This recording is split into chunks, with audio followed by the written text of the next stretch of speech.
God. Hello, everybody, and welcome back to this episode of Heresy Hammer. I am joined by Lee, who is above me, and John, who is below me, and my name is Rob. And it's an interesting one because we've just come off the back of yesterday. We received some sort of Alpha Legion subterfuge websites and YouTube videos and things like that, which me and John did an emergency podcast, which you can go check out. Just kind of doing our initial thoughts. Since we recorded though, John, it turns out that in fact that green sprue where we were like, oh, that must be a Mark II.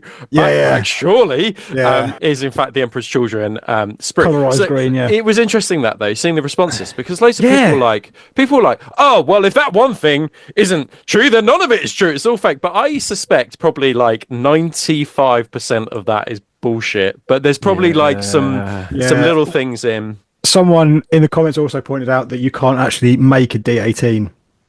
Yeah, no, I think you can, but it's not on equal sides. On equal faces, equal faces you can't do. I think physically you can do it, but I think. But I mean, we said in the video yesterday that it was the most unlikely part of that video. But Lee, we didn't get your hot take. What's your thoughts on all the rumors swirling around? So I haven't actually had a chance to watch. For crying out loud! It's like 20 seconds long. Let me fucking talk.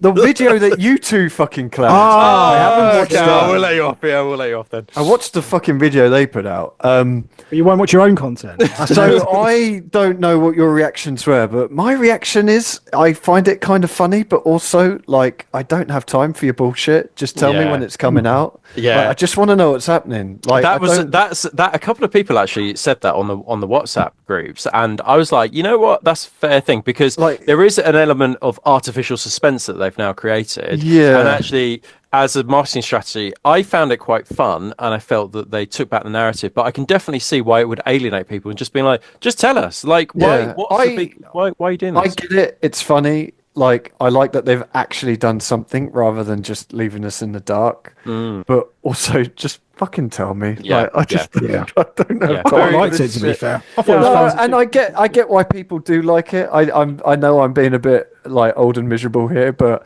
like I'm 44 this year. I'm dealing with two kids. I got two jobs. I don't have time for your bullshit. Just fucking tell me when it's coming out. And we've got content to make, for goodness sake. We've got content about Heresy to make.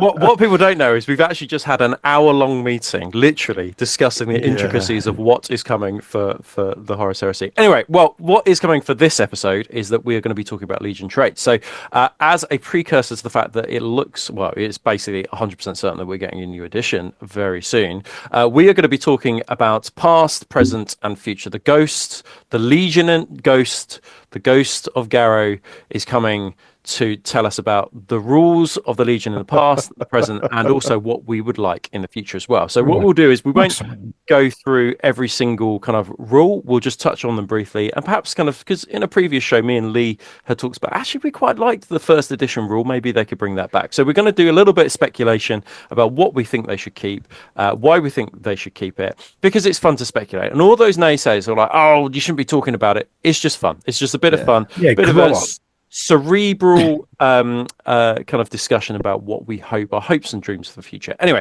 but we just want to quickly say thank you very much to our we know who these people are. Thanks to our sponsors. So the first one is Bitsmonster. Bitsmonster are on a little bit of hiatus at the moment. I think a couple of them are off poorly. Maybe they've been struck down by Nurgle's rot. But when their website does come back online, don't forget that you get free shipping over £25 and you get 10% off when you use the code Heresy Hammer as well. So make sure you check those guys out. And hopefully they get better soon. Yeah, absolutely. Absolutely. Thank you to Bling. Who specialise particularly in all things Legions Imperialis. So they do have a foray into HORUS Heresy now again. But they're good guys, really like those. Love Johnny, they're really great guys over there. And if you use the code Heresy Hammer, you'll also get 10% off as well. And finally, we've also got Beowulf Miniature Printing.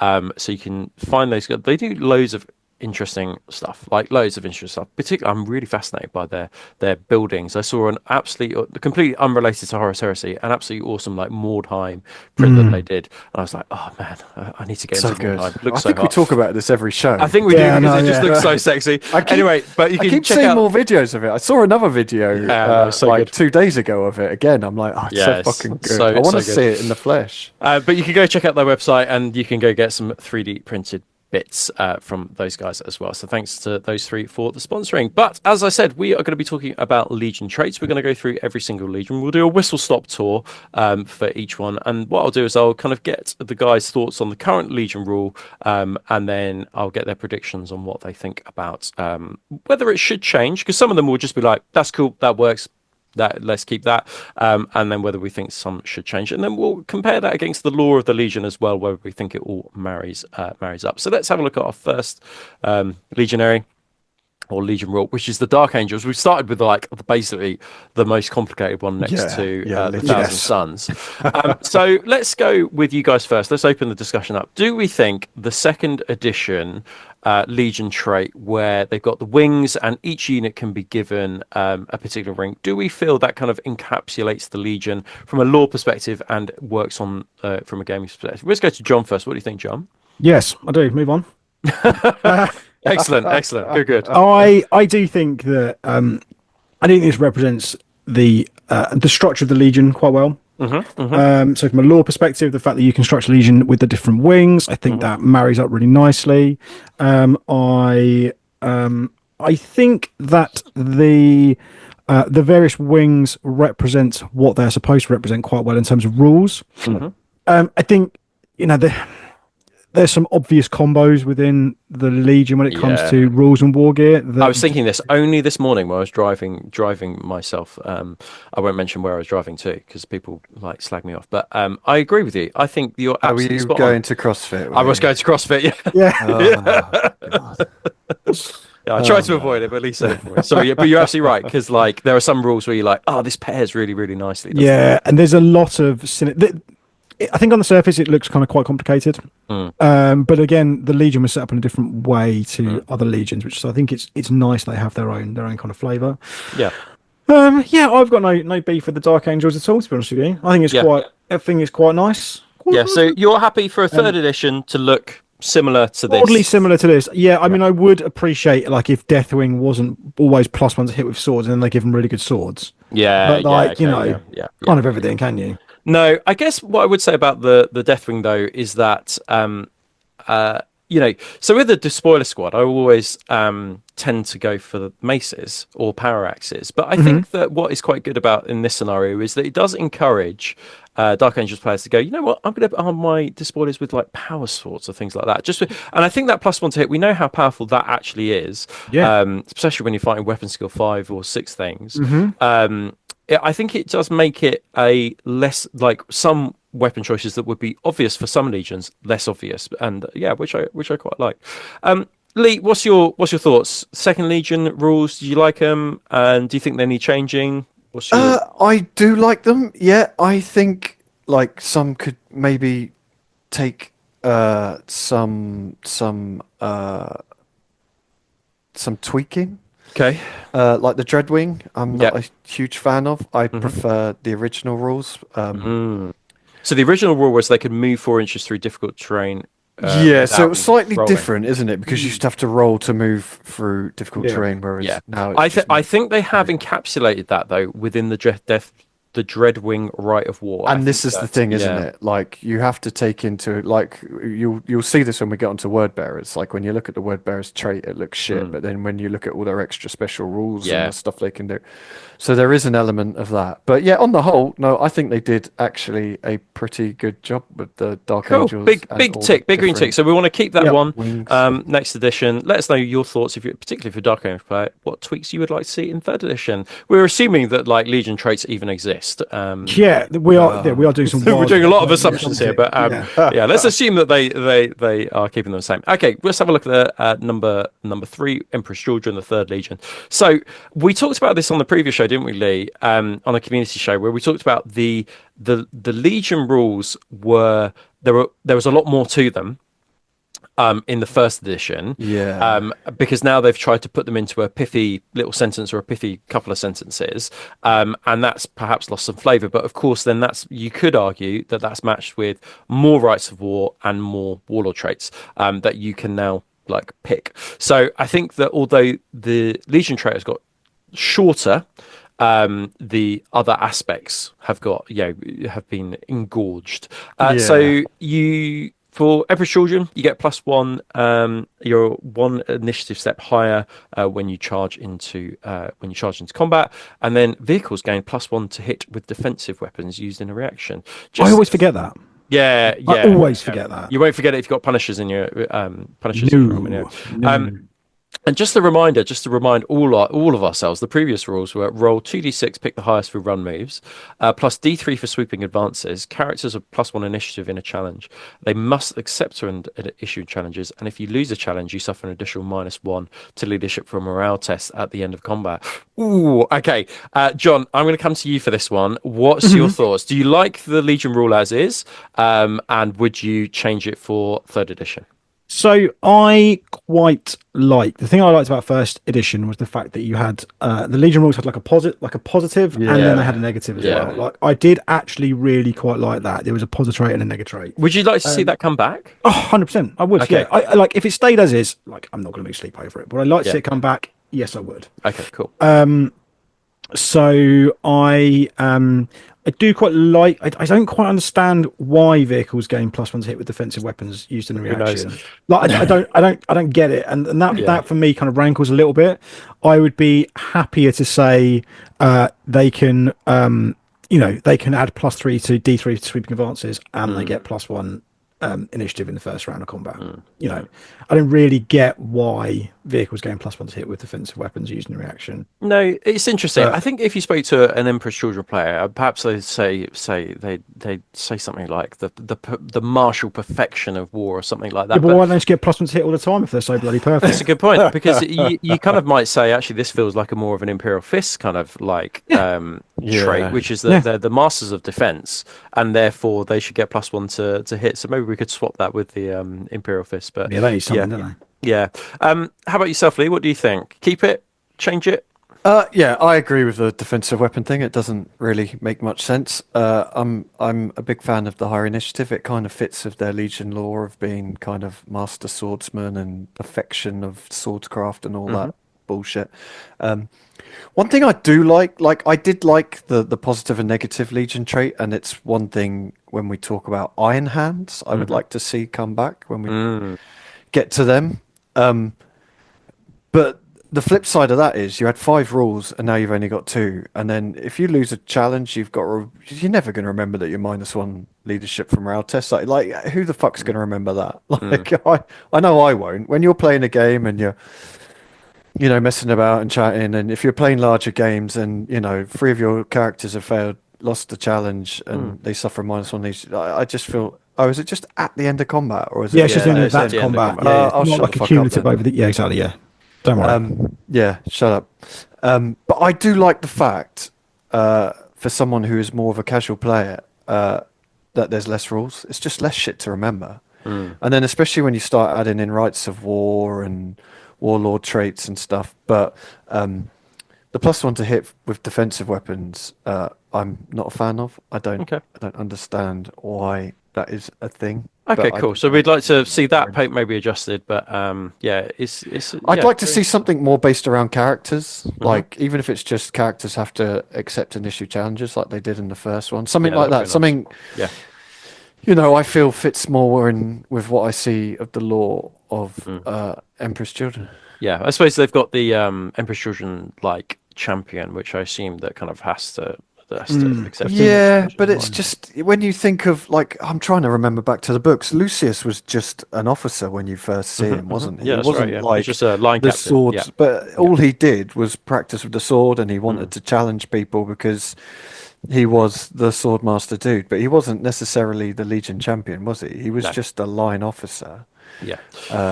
Yeah. Cool. Okay, cool. Well, let's have a look at the next Legion, the Mighty Fourth Legion, the Iron Warriors. So, but I think both of you will have an awful lot to say about this one. these guys. So Lee had an awful lot to say about this one actually, and we'll perhaps just circle back to what Lee has to say. But the current rule as it stands is that shooting and melee attacks, crazy, get +1 strength against dreads, automata, vehicles, and buildings, which I often forgot about. The previous rule, no morale checks from shooting. They re-rolled failed pinning checks, and all grenade and melter bomb attacks gain the wrecker rule. And then in games of random length, Iron Warriors players can choose to always play the full 6 turns without rolling. That's so.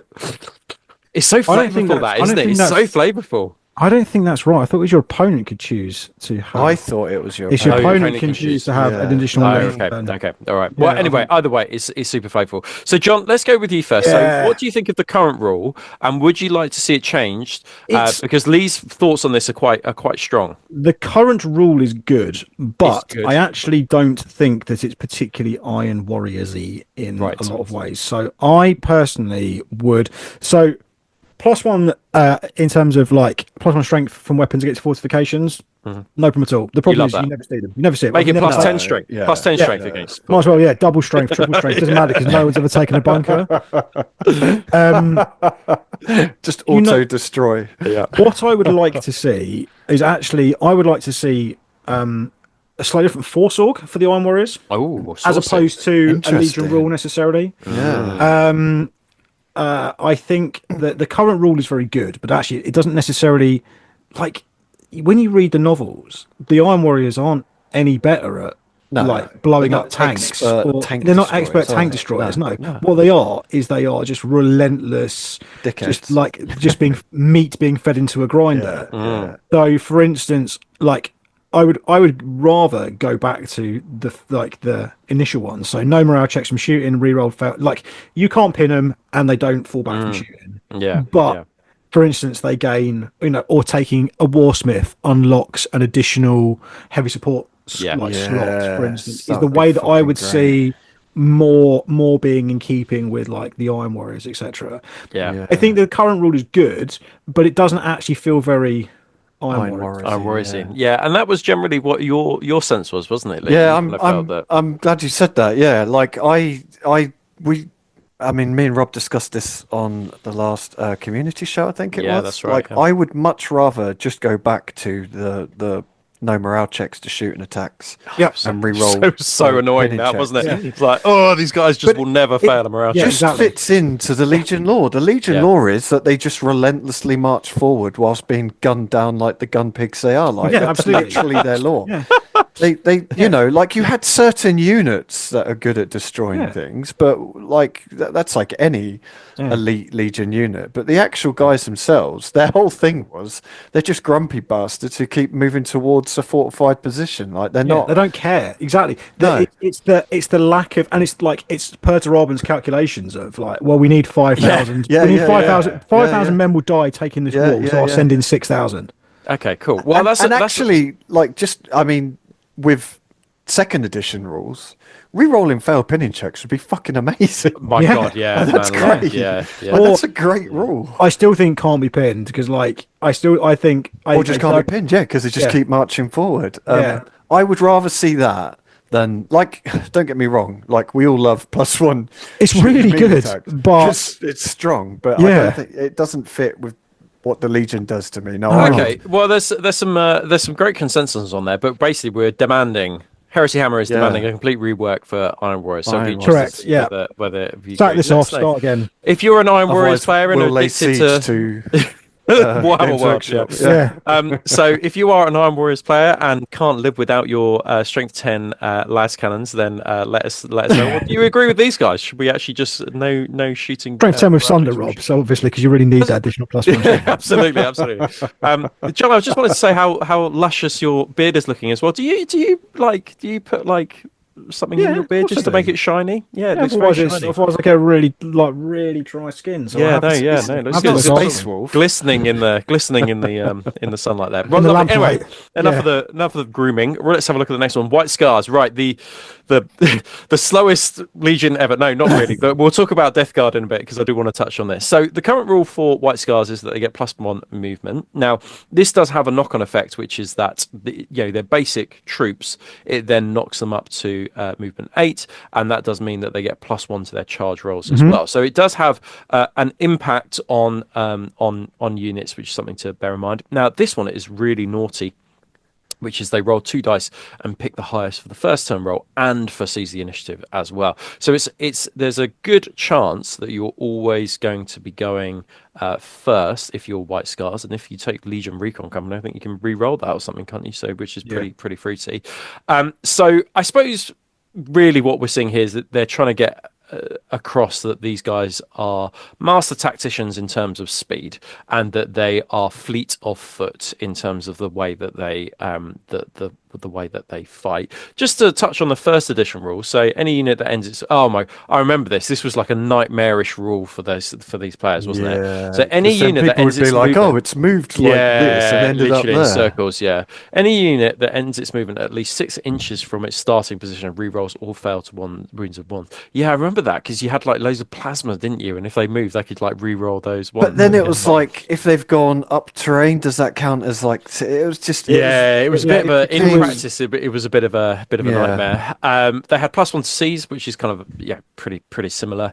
And then they must have more fast attack than heavies, and all bikes and jet bikes auto pass dangerous terrain and have +1 to jink. Jink is not a word I've heard for a very long time. Imagine in this edition if they could auto pass dangerous terrain checks. Yeah, that would. Oh my god, that would really upset Death Guard players and Dark Angels players, wouldn't it? So that's the rule as it stands currently. John, would you like to see a change in this rule, or do you think that I like it represents the Legion nicely? I think it represents the Legion quite nicely. I think it's fine. To be honest with you, I think there's not. I think when this was the thing, right? When cast your minds back to the summer of 2022, when every Heresy Thursday we got a Legion rule drop. I remember the time because a friend of the show, Tom Sargent, was collecting White Scars at the time, and this particular. Why are you laughing? This particular Legion rule dropped when it was +1 to movement, and everyone was like, "Oh my god, that's so terrible! Absolutely rubbish! Can't believe they've done the White Scars so dirty." And then actually, this is what +1 movement is amazing. Yeah, like in practice, it's so good. It's so good. It's powerful, isn't it? Yeah. I tell you what I'd like to see if they do change this. I would like to see +1 movement for or +1 initiative when making reactions, so their move reaction is equally as I would have no beef with that at all. Maybe there's a way that happens. That's if we have reactions. That's if we. Oh my god, that is if we have reactions. You're absolutely right, Lee. What about you though? Do you feel this encapsulates the Legion well enough? It's funny, isn't it? Because when you look at the rules, I feel like the first edition rules are more kind of fluffy, for a better word, but actually the reality was it just became a bit messy. Like it was really messy to play White Scars. Just a bit all over the place. So although you look at the second edition and you're like, that doesn't sound like much, +1 movement, it kind of fits the Legion, doesn't it? I mean, would it be too over the top to give them like +2 to movement? Do you feel that would be like too nuts? Yes, it would. I was literally just thinking that, and I was thinking, is +2 too much? Turns out, yes. It might be. Yeah, I don't know. I'm unclear. 1.5. Let's agree on that one.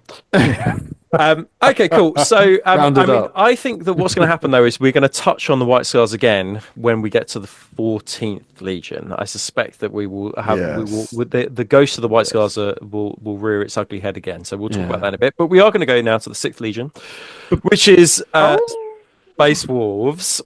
So their current Legion rule is that infantry that run may still shoot in the same turn, but as snapshots, and then they can charge in the same turn as well. So these guys can run and charge. I think that it's basically they can shoot snapshots or they can charge. From memory, I don't think it's both, but I could be completely wrong about that. Infantry that cannot run and all other units types gain +1 weapon skill. So just an example, Cataphracts Terminators would gain +1 weapon skill on the charge, and then vehicle ram attacks are +1 strength. They had an awful lot of rules in the previous edition. just an example. So they ignore the effects of night fighting. Oh my god, I'm glad they didn't. I'm really, really glad they did not keep that rule. They can re-roll the dice for board edge when outflanking. Enemy models can't infiltrate within 18 inches. That's pretty cool. I like that. They're sort of like sniffing them out, aren't they? Now? So they can't infiltrate nearby. They must make sweeping advances. They get +1 to run and consolidate, and then +1 weapon skill on the charge. Now, +1 weapon skill on the charge is pretty fruity just across the board. Where do you guys, John? What do you think? Would you think that the second edition rule kind of like nicely sums up the Legion? Do I? I don't. Again, I don't understand why they can shoot and charge. Yep. +1 weapon skill on the charge. Don't hate. I don't. They can snap. Well, yeah, can they but shoot still. and charge? Yeah, but sorry, they can run and charge. I understand why they can run and charge. Yeah. I don't understand why vehicle ram attacks are +1 strength. No, I feel like they just felt like they needed something else. I agree. I think it would have been better just to not have anything for vehicles in that scenario. But then I think people would be like, "Oh, our vehicles don't get anything," and yeah. So yeah, I think they're broadly fine. To be honest with you. Yep. I think that they, like, Space Wolves have other problems rather than their Legion traits, to be honest with you, namely the models and player base. Can't bully them too much with their Legion rules. Yeah. Lee, what's your thoughts on the current rules, and what would you like to see differently? You know what? I honestly don't know of Space Rules. I don't think these rules are terrible. I agree. I don't get why they can shoot, even if it's snapshots. Like, their whole thing is just like swarming forwards as fast as possible, isn't it? Heavy infantry running forward, well, not heavy, but large groups of infantry like running forwards, or sometimes on all fours, howling at the moon. Yeah. So, and that's just their players. And then the +1 weapon skill on the charge infantry, they're gonna, yeah, it's fine. Again, they're not. I mean, our Space Wolves are known for being like. I thought they were more like angry than being better at fighting. I think that. So I was just considering this, and I was thinking, ooh, what would happen if actually you just said, rather than the +1 weapon skill for infantry that can't run, they get 2 attacks on the charge. Yeah, I think the problem that you've got is that then you're now swerving into the lane of the World Eaters, and you need something particularly distinctive. Against that? No, because they're very similar legions. It's just here's a thought for you. I think rather than +1 weapon skill, and if we're assuming that the table is the same, I always think is very, very powerful, particularly on things that are weapon skill 5, command squads, Variegear Terminators, those kinds of command squads in Terminator armor, I mean. And actually, I think that giving them counterattack, or just giving the Legion counterattack as a whole, I think is I quite like. Yep. So perhaps that's a change I'd like to see rather than the +1 weapon skill.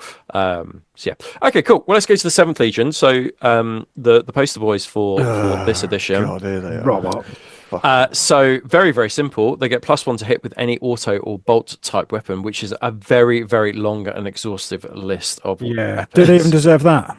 Do they even deserve that? And then it was pretty similar in the time before. So +1 ballistic skill for bolt weapons, heavy support game tank hunter. God, heavy support game tank. Well, there's no need for that anymore, I guess. But that's a bit fruity, isn't it? Yeah. I always like this one, which is they must issue challenges, and in a challenge they reroll to hit and stubborn if they're behind fortifications. They had quite a lot going for them in the first edition. John, let's go to you first. Do you want to see a change in this Legion rule for 3rd edition, or do you think it nicely encapsulates the Legion?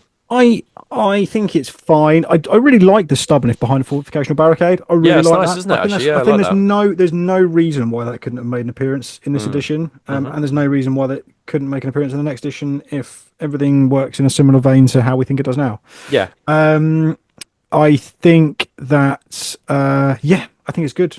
I think they're drilled. They have bolt of discipline. I think that works well in terms of there's enough good bolt and auto type weapons for that to feel like a good rule. Yeah, I agree. Lee, what's your thoughts on it? I just hate Imperial Fist. I don't hate their rules. I just hate them and their rights of war. Has a fair one. Oh, and their characters as well. Don't forget. And the characters. Oh, and their war gear. Don't forget their war gear. And their colour. No, I don't hate it. It kind of fits with the Legion, doesn't it? It would be nice to see something come back to, like you say. I mean, the trouble is, all you used to get in first edition was like a bunker with a Imperial Fist heavy support squad. Yeah, last kind of squad. That was the trouble. And then at least it was a bunker for the armorers to blow up, though. To be well, this is true. Yeah. But yeah, no, I don't hate it. It's funny that some legions get 1, some get 2, some get 3 rules. Yes, it's because I think that in this scenario, they often, they seem to just be keeping it as one sentence if it can fall on vehicles, and so it looks more. But yeah, for close combat, of course, you're not gonna. You need something different for your tanks, like case in point, the Emperor's Children.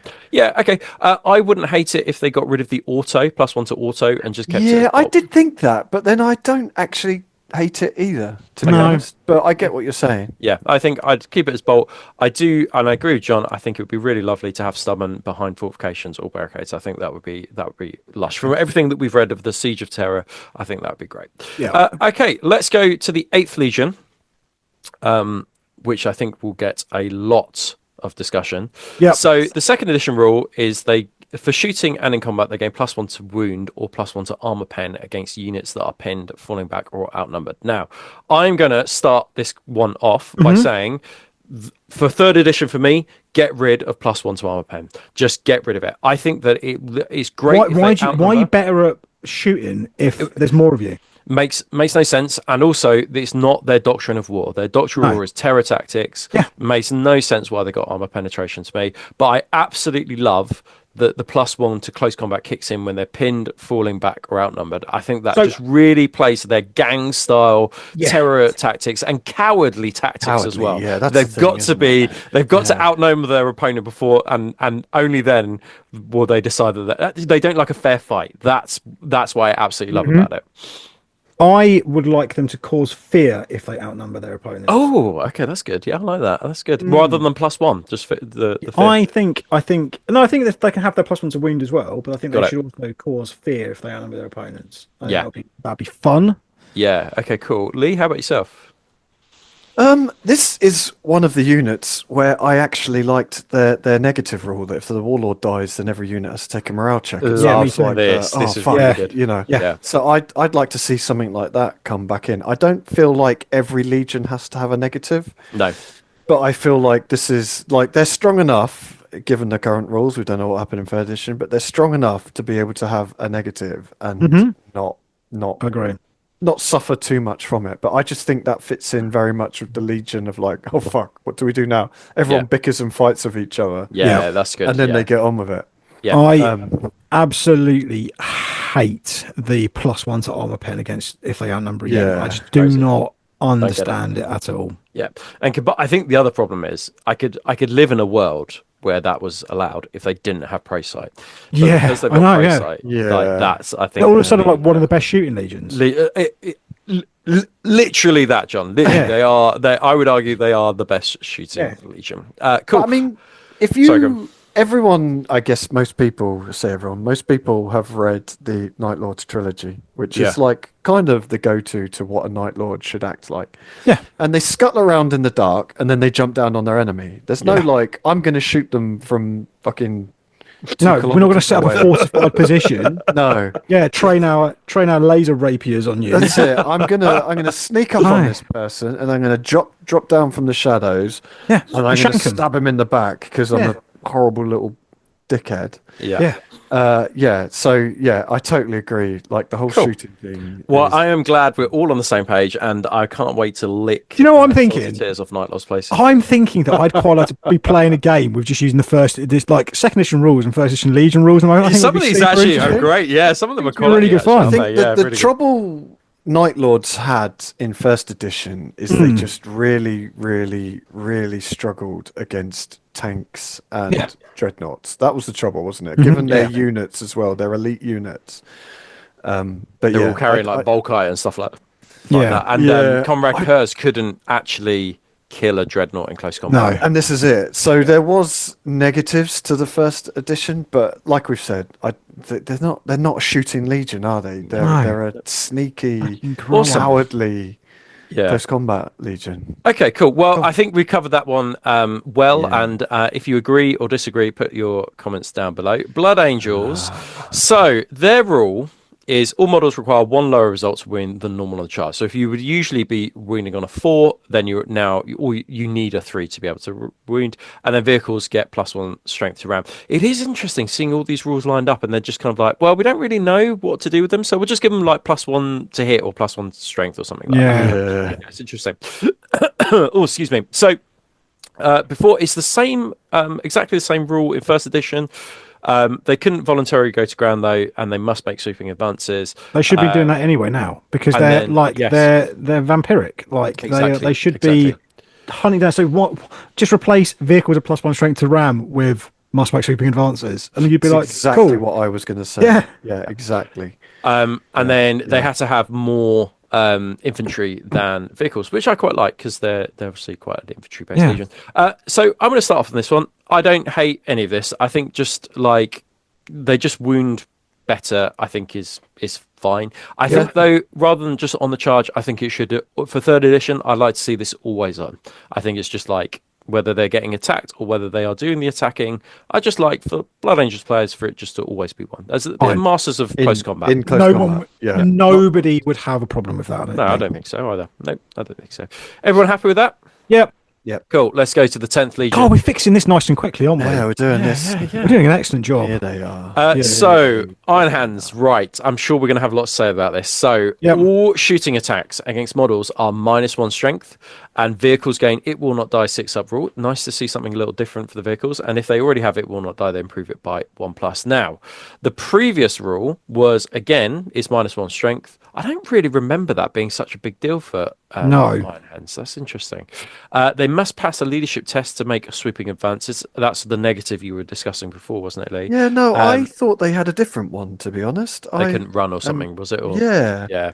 I don't know. I can't remember. And then may not have more units with jump bikes or jet bikes type than the infantry type. Now, that is very interesting. Okay, cool. Well, let's start off with you, John. What do you think? Do you think this needs to be changed? Is it too powerful at the moment? What's your thoughts? Very strong. So I thought about this one, and I thought what I would like to see is I do think that the -1 strength actually does represent the Legion quite well. Okay.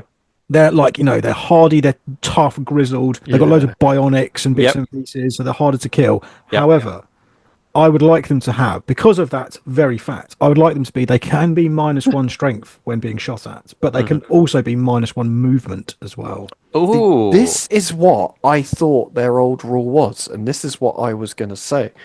But it's not. I don't know where I got that from. In my head, their old rule was -1 to move.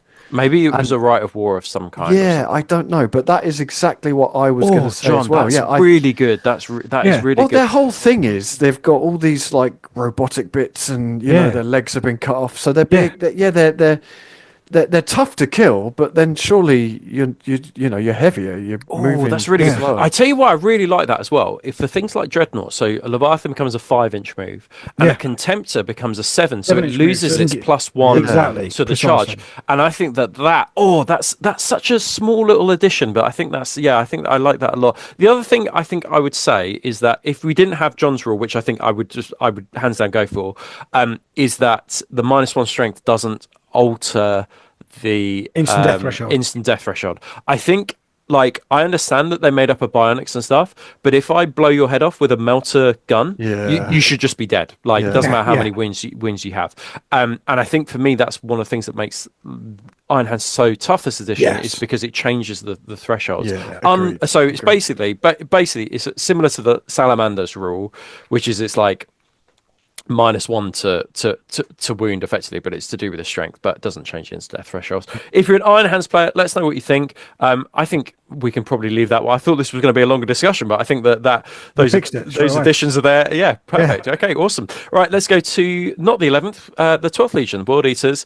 Man alive, they had a lot of Legion rules. So many rules, didn't they? Okay, so basically they get +1 attack on the charge in addition to all extra attacks, even if disordered. I love the fact that they get it even if it's disordered. Like, I think that's absolutely brilliant. Just a few other things here. So just to pick some out, characters are +1 weapon skill and challenges, perhaps like illustrating their how they martial play prowess. martial prowess, and also their experience within the fighting pits. Cages, yes. Yeah. After winning combats, must consolidate towards nearest enemy that they can harm. I quite like that. Yeah. I absolutely love as well. If you lose combat and fail a morale check, roll a d6. On a 1, they pass the morale check and gain rage for the rest of the game. So that's obviously representative of the nails kind of like ticking. Yeah. And then last one, so all units gain furious charge if they have destroyed a unit or model one fallback already in this game. So some cool stuff from the first edition. So John, let's start with you. Do we want this rule to change? Anything to be added? What's your thoughts? I think it's fine. I think it's quite good.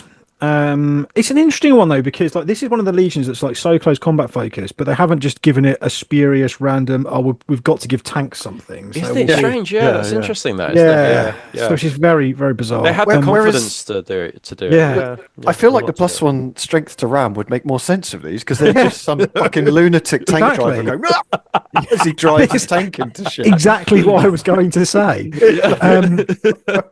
I'm very happy with characters having +1 weapon skill and challenges again. I have no beef with that at all. I actually think as well, like I personally felt like throughout a lot of this edition, like World Eaters could do with a little bit of a leg up. Interesting. Especially because it's such a shooting edition, and they're really good for is combat.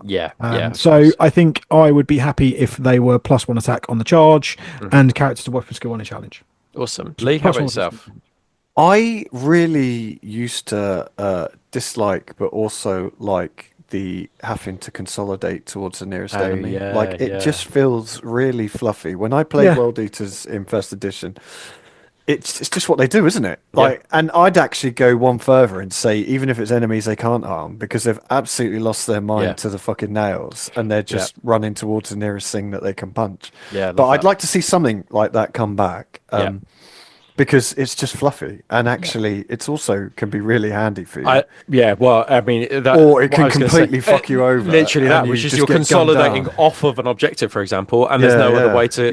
But that is the way. I mean, World Eater players should essentially be the World Eaters players are to 30k what Orc players are to 40k, essentially. You don't play World Eaters to play a finely tuned, tactical game. You just want to punch shit in the face. Like, that's what they do. So stuff like that. I used to piss myself because I remember, like, Angron getting dragged off.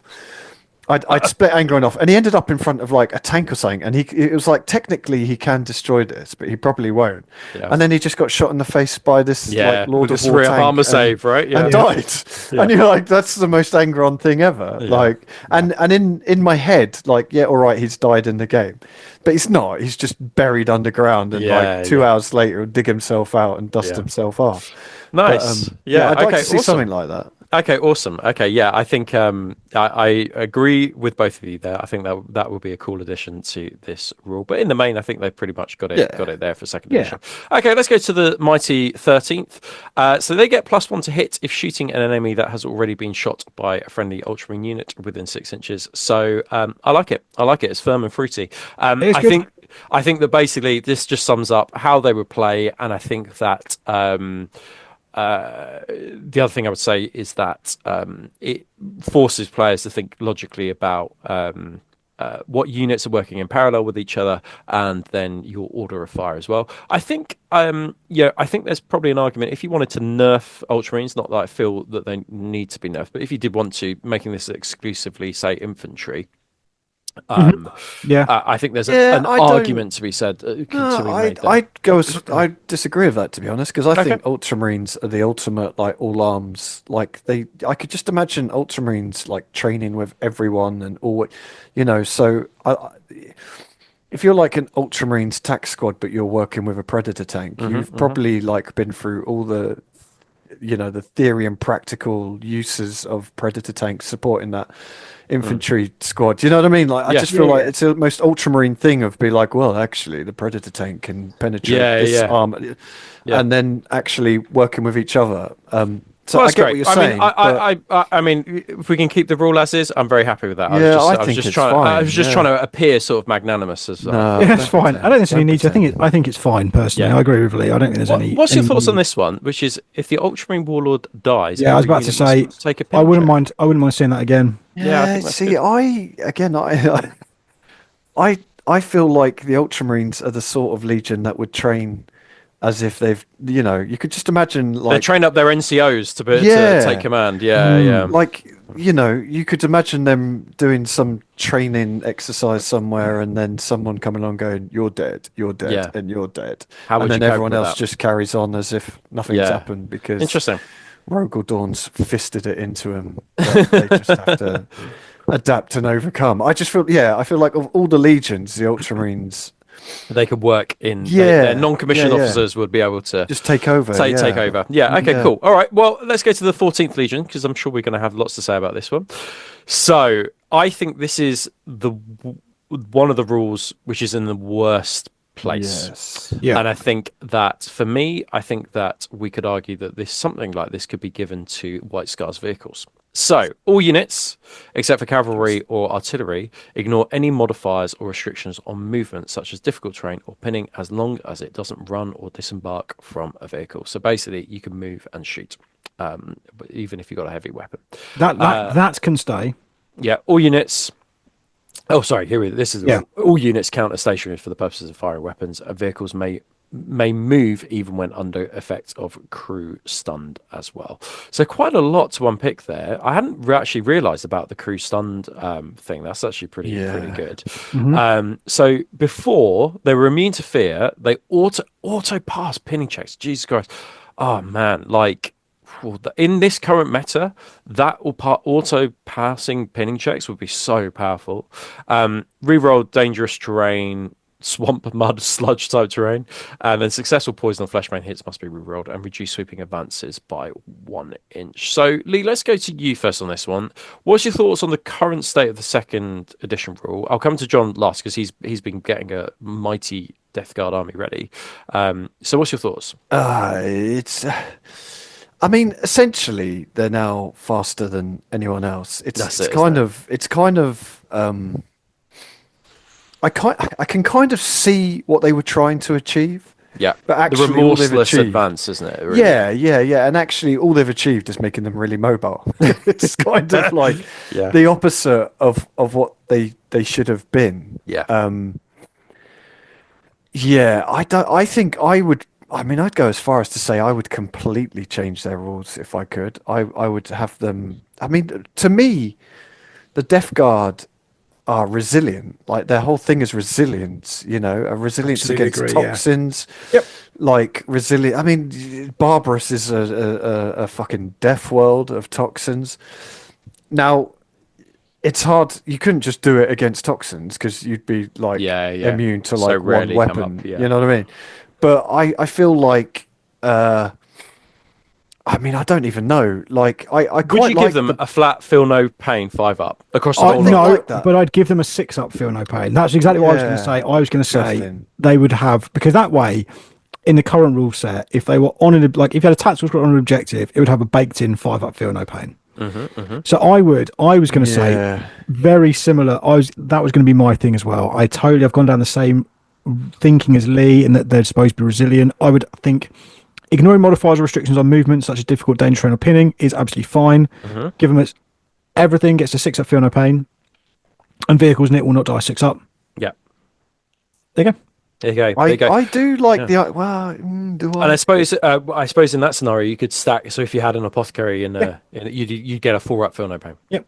Yeah, that would be pretty. That would be pretty fruity. Wouldn't it? Yeah, I like that. Yep. Would you move that to a 3+ feel no pain if they had Heart of the Legion as well? No, because that's absolutely bananas. It would max out at 4. Okay, cool. But what it means is if you had Heart of the Legion and no Apothecary, you'd get a 5+ feel no pain. Yeah. Okay. Would you go with what we said about the Iron Hands of making them slower? No, I'd make them tougher. Yeah. Yeah, through the Yeah. Okay, cool. Okay, that sounds pretty. That sounds. I like that. I love it. Yeah. I love it. There we go. We've sorted. We've But you sorted shouldn't out be able Death Guard. like, there's no way that a Death Guard Sakaran should be able to move like 16 inches and fire its weapons. Yeah, that is it's pretty insane. mad, isn't it? Yeah. That's pretty Insane. low. It's really stupid. Or Really the Scorpius move and then still fire its like Yeah. shots, right? Yeah. Yeah. Cool. Okay, let's have a look at the Oh god, here we go.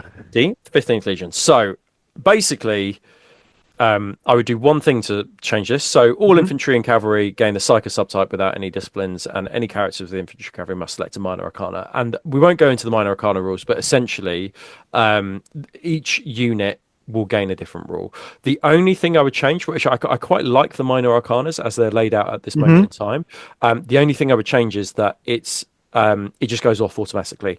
I really feel, absolutely. I really feel that Thousand Suns players are kind of like hard done by the fact that they've got a roll to be able to get their power off. Like it should just be, even if they make the power less powerful. Yeah, like you should have to roll to gain access to your leadership, your legion train. Literally that. Like I think that I would just be like, it's just always on. Whatever it is, it's always on.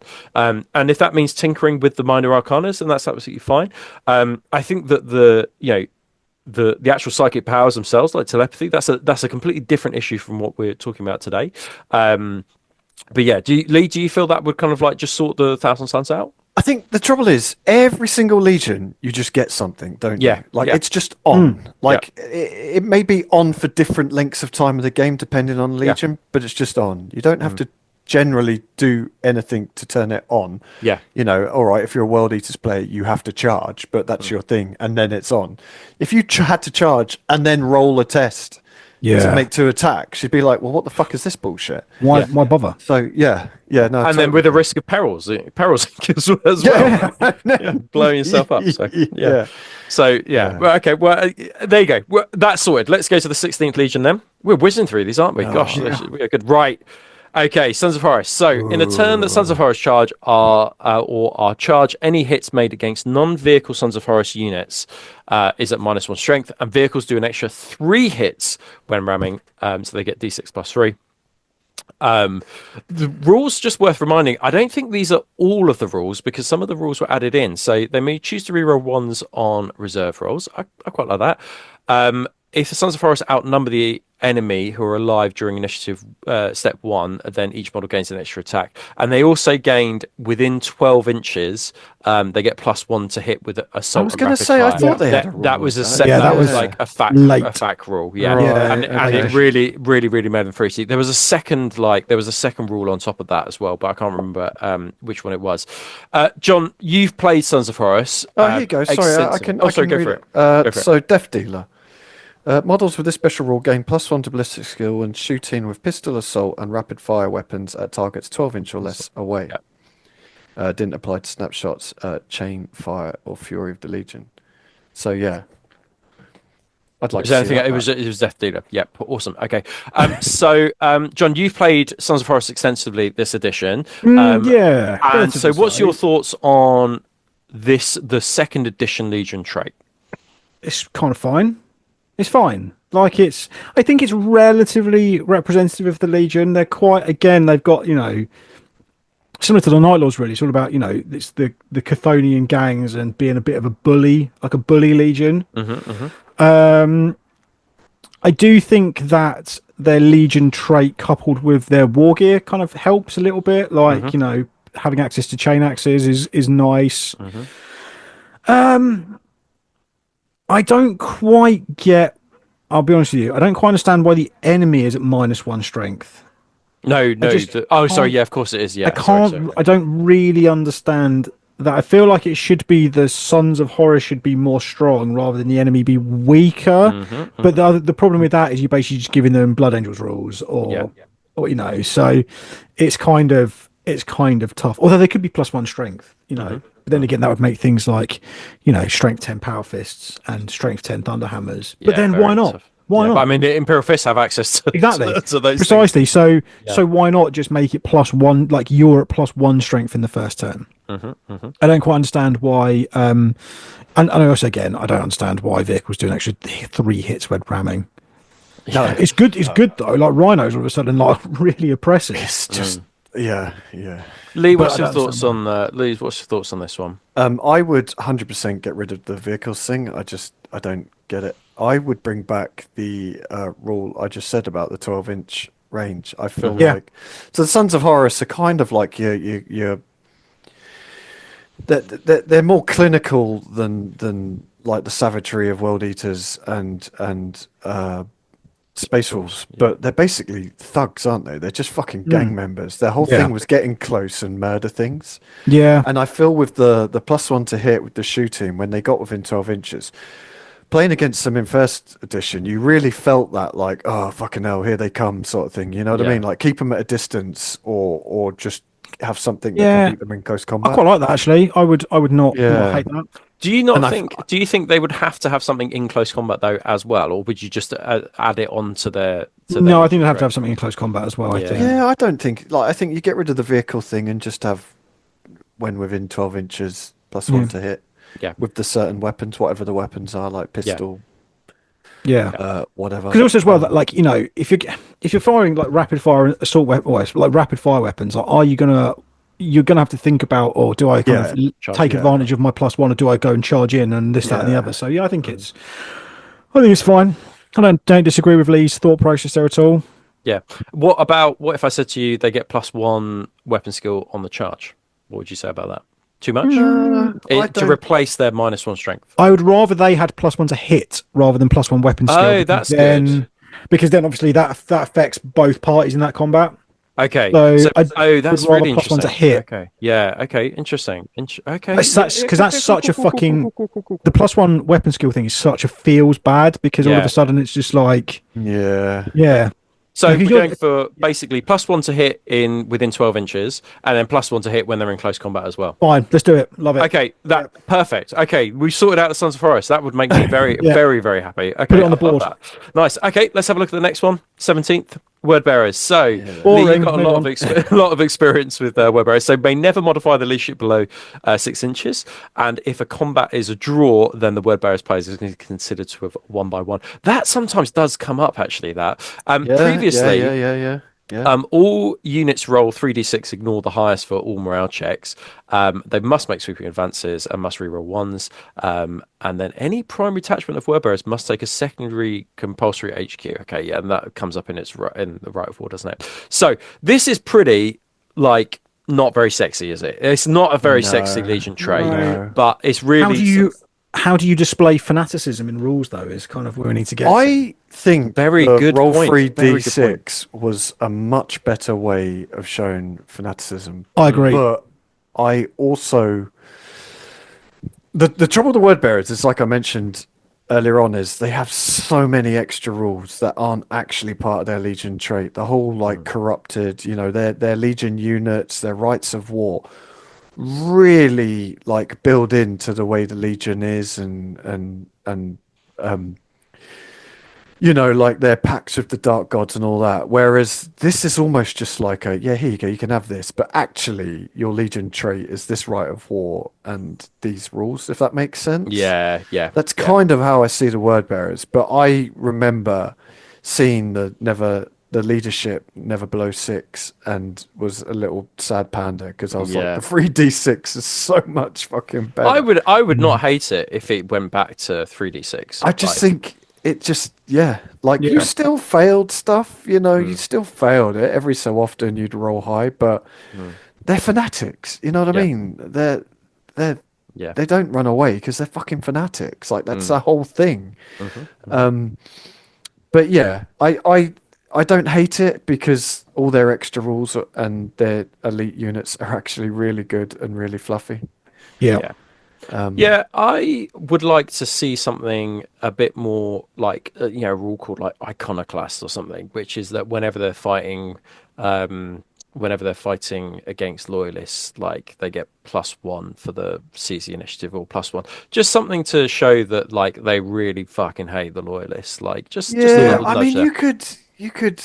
I don't know, because like the old rules was must make sweeping advances, but then in all the books, when you read about the word bearers, they've usually stopped their assault to paint a fucking mural or something. Yeah.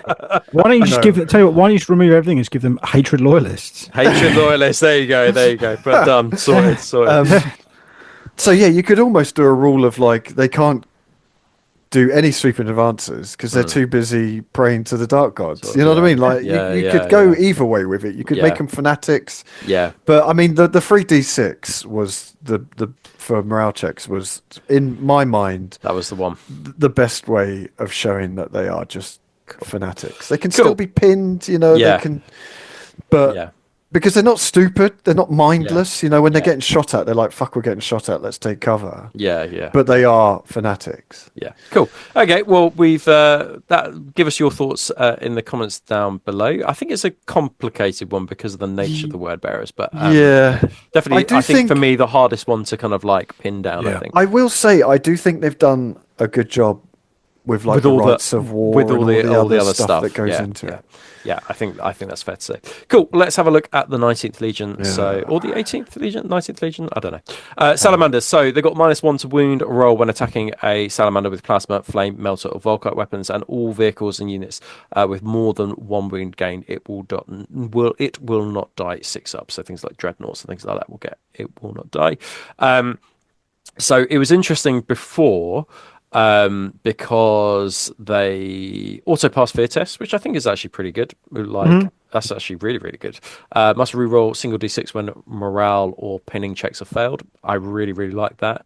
All flaners, hand flame, they do have actually the +1 strength thing already built into their warlord. Enemy flamers are -1 strength, which is kind of what we see here, and they do not add initiative to sweeping advance rolls, which is really interesting. Which I suppose is to illustrate the fact that they're not bloodthirsty warriors, and they're quite happy to let their opponents run away because they're not all about murder and mayhem. And then they reduce their run and charge moves by 1. Whoa! I don't get it. Why? Crazy. I don't get it. That I don't understand. Okay, so let's talk about the current rule as is. So, John, what do you think about the current rule, the -1 to wound? Underwhelming? What do you reckon? Just bleh. It's just sludge, porridge, just wallpaper paste in my mouth. I tell you what, it is annoying. Care. It is annoying. I just don't care. It doesn't evoke any reaction in me at all. Other than I think it's not. Again, it's a one that's not particularly sexy. It is massively frustrating when you would usually wound a Leviathan like a 4, and then you're kind of like, oh, this thing I'm now wounding you on bloody 5s with a melter gun. It is frustrating that. What I would say though, for me, is that if you want to change the thresholds with the -1 strength on Iron Hands, I actually feel that you also need to change the thresholds when dealing with Plasma, Flame, Melter, and Volkites. Like, it's -1 strength. It's -1 to wound, but I actually think it should be -1 strength and should change the instant death thresholds if you keep the Iron Hands rule the same. Yeah, I agree. We have talked about that we would change it. But yeah, Lee, what's your thoughts on this one?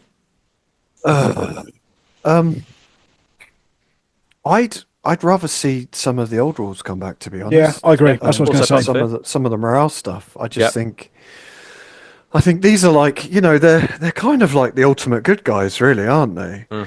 But they're never really portrayed as the ultimate good guys. There's nothing really. I don't know. Like, I get where they're coming from with the -1 to wound against certain weapons because they're the flamey people. But on the tabletop, it's just like. I mean, Iron Hands are just -1 strength against all attacks. Yeah. Like, all shooting attacks. Like, that's infinitely better than what this is. Yeah. So I'd rather... I don't hate that rule. Yeah. I think it's fine. And it does fit in with kind of the lore of the Legion. Yeah. But yeah, I don't get the first edition rules of making them slower. I don't know why. I don't ever remember reading anything about them being particularly... fucking slow. I don't know. But yeah, I would rather. I quite like this rule actually. Just re-roll a single d6 from round pinning checks. I just bring that back. Bring I like that. Flip back over. Like, I actually quite like that. Nice. Okay. Cool. Yeah. Okay. Well, let's go to our final Legion, which is Raven Guard. So Raven Guard, their second edition rule. Alpha Legion, Rob. Oh, sorry. Yeah, of course it but is. Sorry. there Oh, an yeah. Alpha Legion? So the second edition rule is that Talons, so all infantry that are not heavy, have a jump pack or terminate armor, have a 6-up shroud and infiltrate as well. Falcons, all other infantry and dreadnoughts reroll 1s to wound on the charge. That is really good for dreadnoughts, actually, because you always roll a 1 on the wound, don't you? You can wound on 2s and you roll like 2 1s. You're like, fuck. Yeah. And then Hawks, cavalry vehicles, flyers, or fast gain a shrouded 6+ if they run or if they have shroud already improved by 1. So it was pretty similar before, right? Like, not a lot has changed here. So if you were in infantry before and not in Terminator armor, you could infiltrate a fleet. And of course, Lee, we know about this one because it meant that Legion Rapier destroyers could actually infiltrate, couldn't they? We won't go into that story, but yeah, they can. Jump infantry, bikes, jet bikes, and Terminator squads gained Furious Assault or Furious Charge, and then must have more infantry and bikes than it has vehicles. So I actually think this is fine. I don't disagree with this rule. Lee, you've got more experience with Rapier, but sorry, I'll go to Lee first, and I'll come to you, John. Yeah. The only thing I would change is the Hawks rule, purely because you gain a 6+ shrouded if they run. Mm-hmm. Well, 9 times out of 10, you don't really want to be running half of the things in that list. And actually, I have never run jet bikes, but do they not just get shrouded if you run them anyways? I can't remember off the top of my head. I think they do, yeah. I don't know what I would change it with, but that is like the others, fine. But the Hawks, I would change that for something. I don't like, you just don't want to be running stuff. Yeah, just to get a 6+ shroud. Shooting with. Well, jet bikes then get a 5-up shroud though, because they already have shrouds. They would improve it by 1. I mean, maybe, but do you like if you're running your jet bike? I mean, jet bikes are fast. I know. Most of their weapons are quite long range. Yeah. I feel like I don't know what I would change it with, but that's the one that I would probably change off the top of my head. Okay, John, what's your thoughts? I think they're broadly fine. Actually, I don't think I'd really change much, if anything. Yeah, I have to agree. Actually, I don't think I would massively change a lot with this one. I think they're in general a good place and actually a really decent. I mean, Legion. Off the top of my head, I would probably go Hawks. They all gain Scout. Okay. Yeah. That, you know what, that would be pretty fruity. Actually, that would be pretty good. Yeah, I like that a lot. Okay, let's stick with that. And then finally, I forgot them. The Alpha Legion. You can never forget these guys. So, oh my god, I forgot. Oh, I've just seen what the previous rule was. Oh my god. Okay, whoa. Okay, so their current Legion rule is that all units count as being 2 inches further away for the purposes of shooting or charging or reacting. So basically, the measurement is always 2 inches further. It is a very, very annoying rule. I think is what I say. It can be, as you say, an infuriating play experience to play them. God, yeah, especially when you keep forgetting about it. Yeah, and oh, by the way, it's not. I don't think it's a very fun play experience for your opponent, especially if they're kind of really into charging. What it used to be, though. John, you used to have an Alpha Legion army, didn't you, actually? Yeah, okay. Yep. So, at the beginning of the game, filth. You pick one of the following rules. So, all eligible models with this rule, and they gain it for the rest of the game. So, it's either Scout, Infiltrate, Tank Hunters, which allowed you to re-roll the armor pen, counter-attack, move through cover, and Adamantium Will. And that meant... did anyone ever take Adamantium Will? Fuck knows.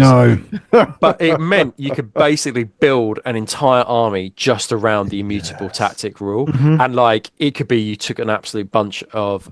you took Dynat with a bunch of drop pods, and then gave them all Tank Hunters, and they were absolute, Alpha Strike machines. In a mission with secondary objectives, if Alpha Legion is the primary force and the Alpha Legion army has lost more units than their opponent, the opponent gains gains 1 VP. John, let's come to you on this one. So what do you think about the current Legion rule, where it is, the state of it, and what would you change for 3rd edition? I really like it. This was hugely underwhelming when I first saw it, but actually it's really good. I really like it. I think this is a really interesting dynamic and something that we don't tend to see anywhere else. Yeah. So you can kind of play this really nice cat and mouse game with your opponent. Yeah, I love and that. And obviously you've got a huge amount more experience playing Alpha Legion in this edition than I do. I've only played against them, never with them. But I really really like this, and especially combined with things like Smoke and Mirrors and some of the Yeah. Rights of War, I wouldn't change anything. No. Yeah. I think this is Well, I mean, Lee, really fun. you played against Alpha Legion, like Yes. my Alpha Legion before. Yeah. What do you think, Lee, in terms of yeah, would you change the second ed rule? I completely agree with everything John just said. To be honest, like Awesome. It's it in a good place. sounds Yeah. shit. Like it just sounds like 2 inches. Like fuck off.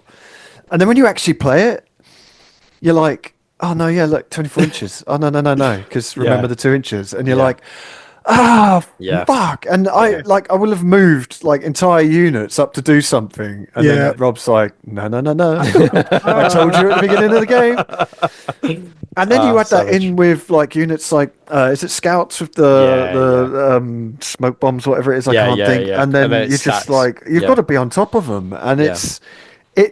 it sounds like it should be shit, and there's probably people out there who hate it, but I think it is very fluffy for the wily, sneaky bullshit way the Alpha Legion Yeah.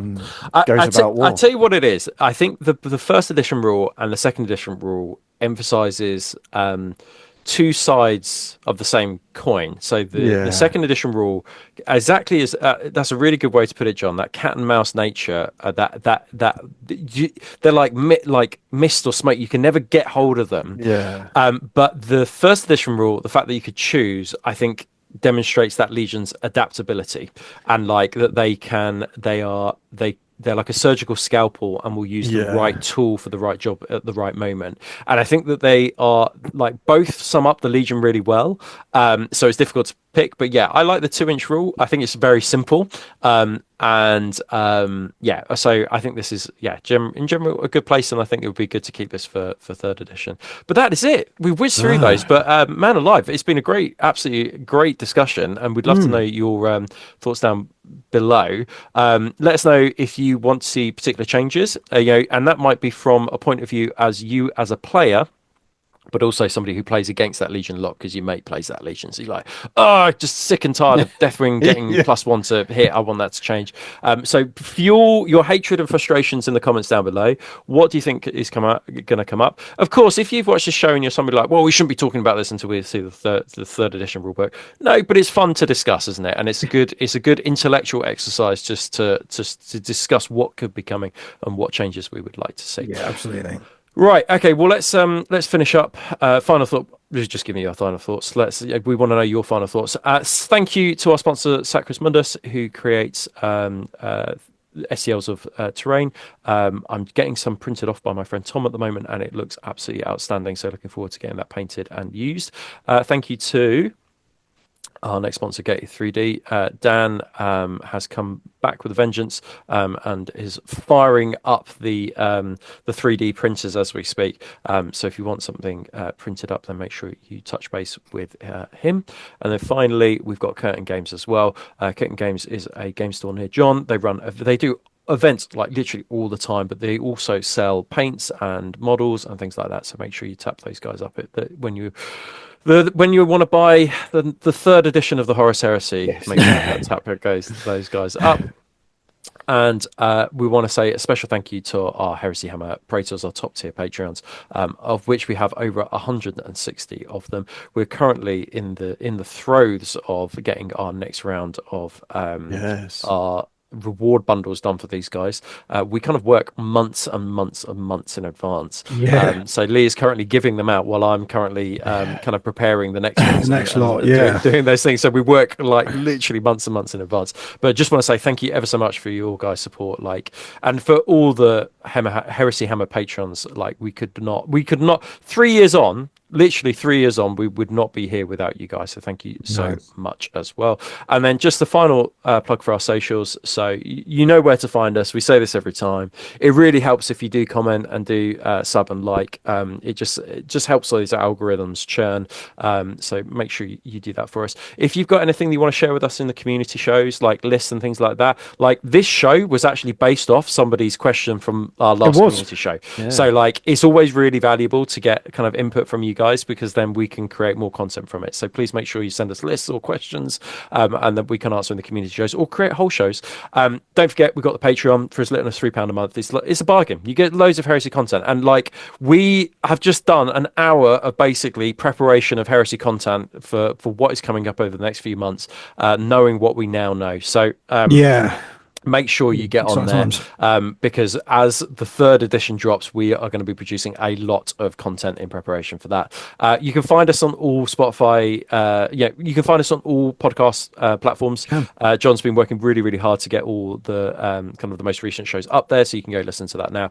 And finally, if you want to join in the chat, if you want to be part of the chat, part of our community, and want to touch base with us or anybody in our Heresy Hammer community, we would suggest joining our WhatsApp community group. There are lots of like subgroups within that, and some for events, some for painting, some for modeling, some where you can put up hashtag Heresy Hammer, some for general. There must have been like 1,000 messages yesterday. More than that. Way more than that. So if you want to be part of the conversation, part of the Heresy conversation, then make sure you join that. You can find the link for that in our Instagram link tree, and then you can join it from there. Anyway, thank you ever so much from me, guys. Thanks for joining us for the show today. We hope you enjoyed it, and thank you from Lee. Cheers. Thank you. And thank you and a goodbye from John. Thank you. And we shall see you guys on the next one. Take care, guys. Bye-bye. Bye-bye.